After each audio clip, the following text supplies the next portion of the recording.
由于特斯拉的市值飙升，马斯克再次重回世界首富。如果您错过了投资电动车和锂电池的机会，请不要再错过下一个10倍以上的风口了，那就是氢能源。人生没有后悔药，我们要尽快抓住下一个财富翻倍的机遇。今天的节目，特伦哥就以独到的视角，教大家如何才能化繁为简，在茫茫多的股票池里，发掘国内有哪些公司才是真正掌握氢能源核心技术的行业领军者呢？开启本期话题之前，如果您对氢能源是未来全人类最佳的清洁能源有任何的行业前景或者安全性上的质疑和困惑，那推荐您稍后搜索2个节目。第一是央视2套对话栏目的氢能源主题节目，都是行业的大佬对于氢能源的展望和科普。我们的目标就是对氢能全产业链进行系统的布局，要让大家加氢像加油一样方便。必须要引进氢能，才能真正做到脱碳。在碳中和的道路上，氢能是一个不可或缺的2次能源形式。打造以氢能源为主体的新型电力系统，氢能将起到压舱石的作用。氢能是解决中国能源问题的一把钥匙。未来绿氢会成为大厂的主场。另外，我上个视频又不小心上了热门，2天就飙到了1470多万次的观看量。为了兑现承诺，也是做了这期更详细的干货分享。首先给大家看一张图，这是一个券商机构列出来的氢能源产业全景图，里面国内的上市公司密密麻麻的几十家。搜到这个图不难，难的是怎么选。下面我把我考虑问题的方法和思维体系分享给大家。首先，我们从宏观上看，世界上最早发展氢能源产业的是日本和加拿大，无论从技术的积累上还是专利数上都处于世界领先。那我们再缩小范围，找到这2个国家的龙头公司，我们得到的结论是日本丰田和加拿大的巴拉德。然后我们再去找国内的公司，哪些是和他们发生关联的呢？这点很重要，因为刚才讲了，人家发展了几十年，国内起步晚，肯定在关键部件和技术环节上是要依赖别人的。那就看哪家公司站在了巨人的肩膀上，就一定在行业里也不会差，因为巨人的肩膀也不是谁都能站的，外资公司也是得挑中国的行业佼佼者才能够合作的。经过一番的调研，我发现潍柴动力和大洋电机分别持有加拿大巴拉德公司 19.9% 和 10% 的股份，其中潍柴动力在投资了 1.63亿美元之后晋升为第一大股东。巴拉德在模电机、燃料电堆、燃料电池模组和系统等方面全球领先，尤其是关键的模电机，就相当于燃料电池的芯片。大家都知道芯片对于中国制造业的重要程度吧？无论是智能手机还是新能源车，在芯片被卡脖子的时候，都面临着巨大的困难。潍柴动力有了巴拉德的股权，就等于规避掉了未来这部分的风险。我们从另一个方面想，对于一个被写进“14·5”规划的重要产业，以后一定会持续出台各种相关的扶持政策。潍柴和大洋电机这样的行为一定会被另眼相看的。未来的产业扶持机会会不会更多的给到他们呢？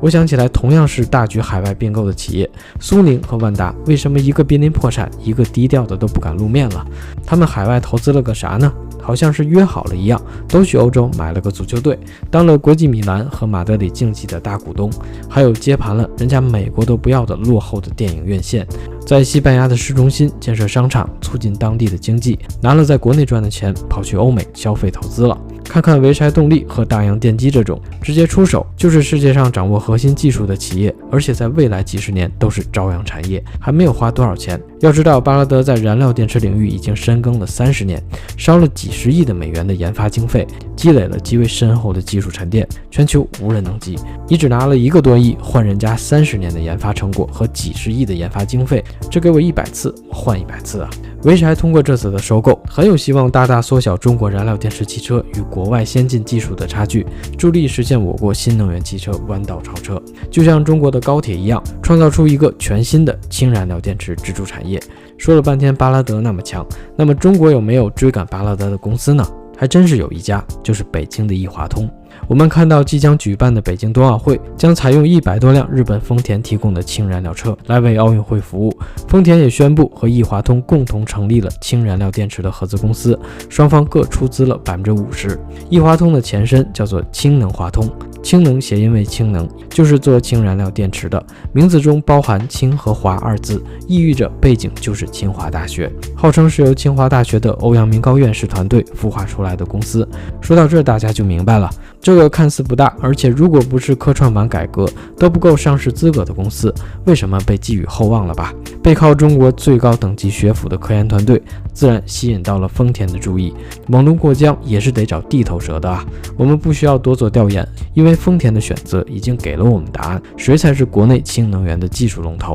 我查了一下当初易华通登陆科创板的招股说明书，他们自己也说对标的公司就是加拿大的巴拉德，具有自主的核心知识产权，以实现发动机系统及燃料电池电堆的批量国产化。如果真正能够实现国产替代，那参考巴拉德在美股最近几年10几20几倍的涨幅来看，易华通上市至今股价还是和发行价差不多一样，这就给了人们无比的想象空间。未来会超越茅台的价格吗？大家可以在评论区讨论。易华通将独家供应北京奥运会氢能源交通车的燃料电池发动机，整车的制造装配则由福田汽车来完成。为什么是福田呢？这里给大家扒一下易华通的董事长张国强先生，1980年出生，2012年6月毕业于北京清华大学公共管理专业，2003年8月至2005年4月恰好就职于北京福田汽车有限公司，任职总经理秘书，而后才加入了易华通。未来福田也少不了易华通和丰田的订单呀，但我依然不太看好组装造车环节的投资价值，因为技术门槛低，竞争激烈。福田的竞争对手上市公司就有10家，通过人脉的优势拿下的订单总觉得不太稳定。看那张产业链全景图，上游制氢的环节也不是我重点关注的对象，因为理论上来讲，任何绿色的发电企业都能够制氢，因为最环保的制氢方式就是电解水，有电就行，保证电的来源环保就行。其中中国光伏制氢行业中，中石化和隆基股份是走在最前面的，但想起来2桶油的历史股性可能伤了太多股民的心了，所以也许隆基股份会更受人追捧吧。再来说说经常出现在各种研报和论坛里的美锦能源。美锦在氢能源领域进行了全产业链的布局，参股投资的子公司飞驰汽车是国内最大的氢燃料电池客车企业，也是刚才说的福田汽车的竞争对手之一。另外子公司宏基创能掌握了燃料电池的核心技术，形成了从制造氢气、建设加氢站、磨电机、电堆到整车的燃料电池全产业链。